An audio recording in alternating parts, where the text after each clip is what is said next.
Today, the Archbishop of Church of Uganda, His Grace the Most Reverend Dr. Samuel Kazimba Mugalu, together with the other interreligious leaders, officially launched a project of planting 250 million trees in Uganda, which started today on the 18th. This project will aim at reducing climate change vulnerability through the afforestation, reforestation, and environmental conservation.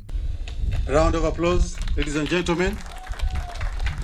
The official launch. During the launch, the Permanent Secretary Alfred Okot, who was the chief guest representing the Minister of Water and Environment, said that Uganda's tree cover has declined to 13.4%, and yet it had recently risen to 13.9% in the past years. He says that the decline has continued to affect the lives of the communities in Uganda. We are at 13.4%, but we had gone to 13.9%. But the responsible charcoal harvesting in northern Uganda deprived us of that 0.5%. That is how bad it can be. Our target is to ensure that by 2030 we go back to 18% and eventually to 24%, which was actually our cover by 1990. If we do not take action now and we continue at this pace, less than 1% of this country will have tree cover. So we'll all be living in the desert. And you know what that means. He added that the government, through the Ministry of Water and Environment, has played its role in fighting against climate change, and they have committed to reduce their own emission of 4% by 2030. We have our updated nationally determined contribution that will guide us together with the climate change policy. And we acknowledge that this is not a journey we can win alone. Therefore, the ministry is working very closely with the religious leaders, the local leaders, the youth, development partners, cultural leaders, civil society organizations to combat the effect of climate change.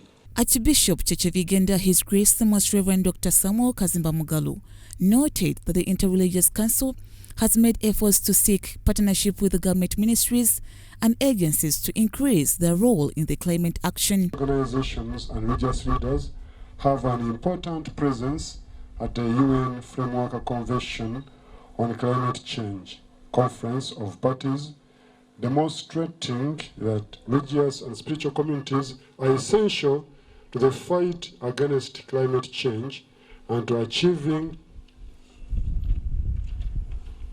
the Sustainable Development Goals and the goals of the Paris Agreement.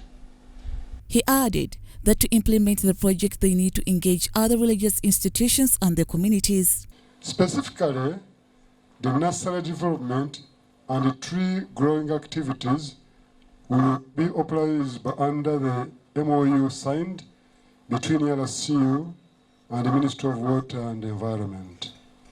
It is noteworthy that the Ministry of Water and Environment is the lead entity responsible for environmental and climate change issues for the country.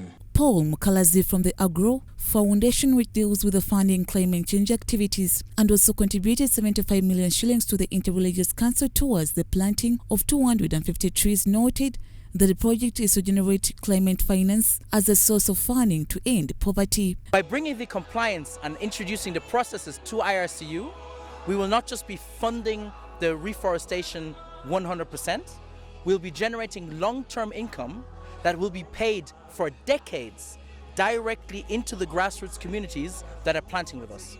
It will create funds for water security, food security, rural electrification. We're already committed to build one well every week next year. We're already funded to rural electrification, starting with a $100,000 grant that IRCU will be distributing into communities. The project started today with the planting of 4 trees at the Archbishop's Palace.